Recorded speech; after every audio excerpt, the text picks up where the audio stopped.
RSS है, बजरंग दल है, हिंदू युवा वाहिनी है, विश्व हिंदू परिषद है। इस तरह के हजारों के संख्या में छोटे छोटे संगठन उन लोगों ने खड़ा किया है और उसका एक ही काम है कि समाज में नफरत फैलाना, समाज में मुस्लिम के खिलाफ द्वेष फैलाना। वो नरेंद्र मोदी सरकार और उसके जो अंदरूनी संगठन है, जो मदर संगठन कहते हैं आरएसएस, ये लोग हैं जो पूरे देश के माहौल को बिगाड़ करके रख दिए हैं और पूरे देश में अल्पसंख्यक को निशाना बना करके ये साजिश कर रहे हैं कि हम हिंदू ध्रुवीकरण करके राजनीति करें। इसलिए इनको न जनता से लेना देना है, न किसी जनता के समस्या से लेना देना है और उसी राजनीति की एंटी मुस्लिम पॉलिटिक्स जो चलाया जा रहा है, घृणा फैलाया जा रहा है, हेट पॉलिटिक्स। आज मैंने आया और ये भी बात सही है कि बहुत दुखद घटना है। इस घटना की जितना भी निंदा की जाए कम है।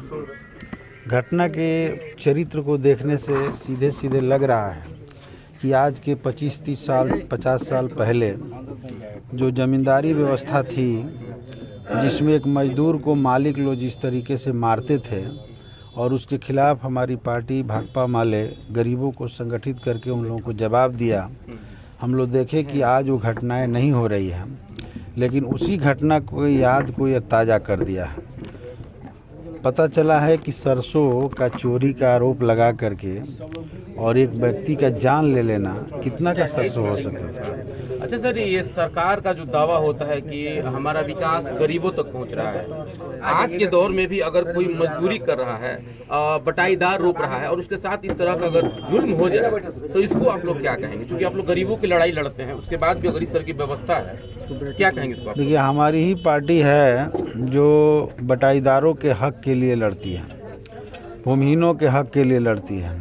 और हम लोगों ने तो इस पर जो है बजाबते डी बंदोपाध्याय का जो रिपोर्ट है, नीतीश जी से मांग किया था कि सार्वजनिक कर दें और उसको उनके अनुशंसा को लागू करें।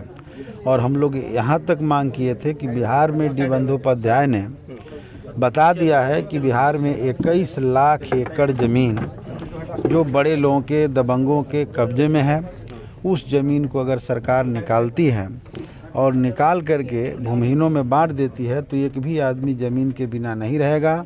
और आज जो ये जो घटनाएं हो रही है, हम लोग तो यहाँ तक देखते हैं कि कोई बकरी चराने ले जाता है, कोई गाय भैंस ले जाता है तो उसको भी घेर करके ज़मींदार लोग मारते हैं।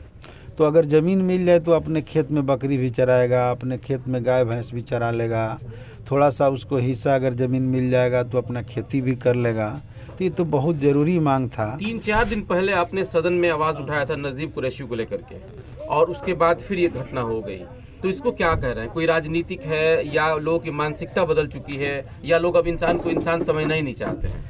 देखिए, जब से नरेंद्र मोदी जी के नेतृत्व में भारतीय जनता पार्टी की सरकार देश में बनी है, उन्होंने, उनकी पार्टी ने, सरकार ने 2 काम शुरू किया है। एक तो उनके जो अपने संगठन है, भीतरी संगठन, आरएसएस है, बजरंग दल है, हिंदू युवा वाहिनी है, विश्व हिंदू परिषद है। इस तरह के हजारों के संख्या में छोटे छोटे संगठन उन लोगों ने खड़ा किया है और उसका एक ही काम है कि समाज में नफरत फैलाना, समाज में मुस्लिम के खिलाफ द्वेष फैलाना। और मॉब लिंचिंग की कोई नई घटना नसीब कुरैशी का नहीं है, पूरे देश में मॉब लिंचिंग की घटना हो रही है। राजस्थान में हुई, पहले सुन लीजिए, ये पूरे भाजपा की राजनीति का हिस्सा है। दूसरी बात, जिम्मेदार भाजपा है, इसके लिए सीधे तौर पे केंद्र की नरेंद्र मोदी सरकार और उसके जो अंदरूनी संगठन है, जो मदर संगठन कहते हैं आरएसएस, ये लोग हैं जो पूरे देश के माहौल को बिगाड़ करके रख दिए हैं और पूरे देश में अल्पसंख्यक को निशाना बना करके ये साजिश कर रहे हैं कि हम हिंदू ध्रुवीकरण करके राजनीति करें। इसलिए इनको न जनता से लेना देना है, न किसी जनता के समस्या से लेना देना है और उसी राजनीति की एंटी मुस्लिम पॉलिटिक्स जो चलाया जा रहा है, घृणा फैलाया जा रहा है, हेट पॉलिटिक्स, उसी का ये हिस्सा है। अलाउद्दीन अंसारी की हत्या किस संगठन ने किया है? देखिए, अलाउद्दीन अंसारी की हत्या का भी तो और भी जांच की ज़रूरत है कि किस भावना से किया गया, लेकिन यहाँ तो उस तरह की चीज़ अभी कम दिखाई दिया है। और अगर कोई मुसलमान है, कोई हिंदू है, तो उसको सांप्रदायिक नज़रिए से हर घटना को देखना उचित नहीं है। इसको हम लोग देखते हैं कि भाई एक मानसिकता जो सामंती है उसी का परिणाम है।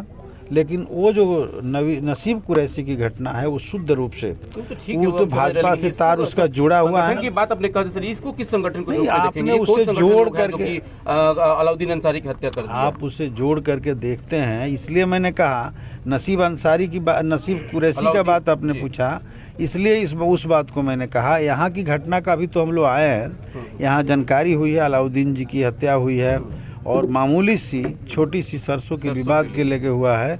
तो इसके भीतर किस तरह के संगठन का है यह हम नहीं कह रहे हैं। हमने कहा कि एक शुद्ध रूप से सामंती और जमींदारी मिजाज जो लोग होते हैं उनके द्वारा किया गया घटना है। उनके मोच के, उनके शान के खिलाफ ही लोगों ने टोक दिया कि यहाँ दारू मत पीजिए, तो एक बहाना बना करके मार पीटा गया। और पंचायती जब लोग बुलाए तो भी उनके शान के खिलाफ था, इसलिए वो लोगों ने अलाउद्दीन अंसारी की बच्ची ने एक सवाल कहा है, कल हम जब रिपोर्ट ले रहे थे तो उसने कहा है कि जिस लड़के ने, जिसके पिता ने हमारे पिता की हत्या की है, उसने यहाँ तक कहा है कि हम तुमको मतलब उठा के लेके चले जाएंगे, फूंक देंगे, हमारे पास इतना पैसा है। तो ये घमंड सर किस चीज का है, इसको जरा बताइएगा। बिल्कुल महागठबंधन की सरकार है, बिल्कुल गलत है इस तरह से। और आज के समय में इतनी औकात अगर किसी को है तो हमारी पार्टी भाकपा माले तैयार है वैसे लोगों को जवाब देने के लिए। और इस परिवार को न्याय मिले इसके लिए जो करने की ज़रूरत होगी हम लोग तैयार हैं, करेंगे, करते रहे हैं। हम लोग को जानकारी नहीं था, इन लोगों से संपर्क नहीं था, तब जाकर के इस तरह की घटना हुई है। ये आज के समय में। और जहाँ तक सरकार की आप बात कर रहे हैं तो 6 महीना पहले तक तो भारतीय जनता पार्टी सरकार में शामिल थी। सारे अफसर और सारे प्रशासनिक अधिकारी अभी उसी के दौर के हैं। मानसिकता भी उनकी सांप्रदायिक ही है और जमींदारी वाला है। तो अभी सरकार जरूर बदली है, कोशिश किया जा रहा है कि बहुत सारी चीज़ों में बदला जाए, सिस्टम में भी बदलाव नहीं। अभी हम लोग असेंबली में इस बात को उठाए थे, हमने ज़बरदस्त रूप से, परसों का भाषण भी अब हमने देखा होगा, तो हमने कहा सब जगह के उठाए थे। हमने कहा कि सरकार बदल गई है लेकिन अभी प्रशासनिक अधिकारी में बड़ा बदलाव की ज़रूरत है जो जनपक्षीय कार्य करे। अगर ऐसा नहीं करेगा तो हम लोग तो तय ही किए हुए हैं कि हम आंख मूंद के सरकार का भाजपा को रोकने के लिए, भाजपा जैसी ताकतें जो देश को बर्बाद कर रही है, जो ये जहर फैला करके नफरत की राजनीति करके समाज को तोड़ने की कोशिश कर रही है, तो उसको तो रोकेंगे ही। लेकिन सरकार अगर इन सारी चीज़ों में सुधार नहीं करेगी तो सरकार को भी हम लोग आईना ही नहीं दिखाएंगे बल्कि सरकार के ऊपर चढ़ करके भी दबाव बना करके रुकवाएंगे और जरूरत पड़ने पर जहां तक होगा सरकार से लड़ेंगे। परिवार ये सही समर्थन अभी देखिए देश में बड़ा खतरा है भाजपा से। भाजपा के द्वारा देश में एक सांप्रदायिक माहौल बना करके देश के संविधान और लोकतंत्र पर हमला बोल दिया गया है। आप देख रहे हैं मीडिया के लोगों पर हमला बोला गया। आप BBC लंदन के कार्यालय पर ED की छापेमारी की गई। देश में जो भी विरोधी नेता बोलते हैं मोदी के खिलाफ, भाजपा के खिलाफ सच्चाई बोल दिए, उनके जुबान पर जो है ताला लगाया जाता है, उनके ऊपर ED का छापेमारी किया जाता है। तो जब लोकतंत्र ही नहीं रहेगा इस देश में, बोलने की आज़ादी नहीं रहेगी, तो इस स्थिति को बचाना हमारे लिए प्रथम प्राथमिकता है। इसलिए हम लोगों ने तय किया है कि वैसी ताकतों को हम लोग रोकेंगे और बिहार में इस सरकार को समर्थन देकर के जनहित का जो कार्य है दबाव बना के कराएंगे और सरकार करेगी। हम लोग कोऑर्डिनेशन कमेटी की मांग कर रहे हैं। हम सारे मुद्दों पर सदन के बाद बैठकर भी बात करेंगे। और तत्काल में परिवार सही से चले उसके लिए, और ये बच्ची जो पढ़ने वाली है और पढ़ने में वो लोग एक्टिव है, उसके लिए आप क्या मांग करेंगे? अभी हमारी SDO से बात हुई, BDO से भी बातचीत हुई। BDO को बहुत जानकारी नहीं था। उन्होंने कहा कि हम ज़मीन देने के लिए वादा किए हुए हैं। हमने तुरंत करने का कहा कि जल्दी से जल्दी सेटल कीजिए SDO साहब ने। फिर जो है उन्होंने कहा कि भाई आवास का व्यवस्था कराएंगे। हमने दोनों काम सेटल करिए ताकि परिवार कम से कम बता रहे हैं ना। दाल रोटी, अब तो देखिए कोर्ट में जो मामला चला जाता है तो कोर्ट दंड देता है और दंड के साथ फाइन भी लगाता है, तो वो तो अभी बाद का मामला है। इस परिवार को न्याय मिले इसकी हम लोग कोशिश करेंगे कि वो इस लोगों को दंड मिले इसकी कोशिश करेंगे। और हम लोग का जो औकात है उसके अनुसार जो संभव हो सके, जैसे एक बात आई है कि इन लोगों का एडमिशन करा देना, ये भी हम लोग प्रयास करेंगे। हम लोग सामाजिक सहायता के जो भी राशि मिले ये भी प्रयास करेंगे। पेंशन मिले, इस परिवार में किसी सदस्य को सरकार के यहाँ नौकरी मिल जाए, इसका हम लोग प्रयास करेंगे जितना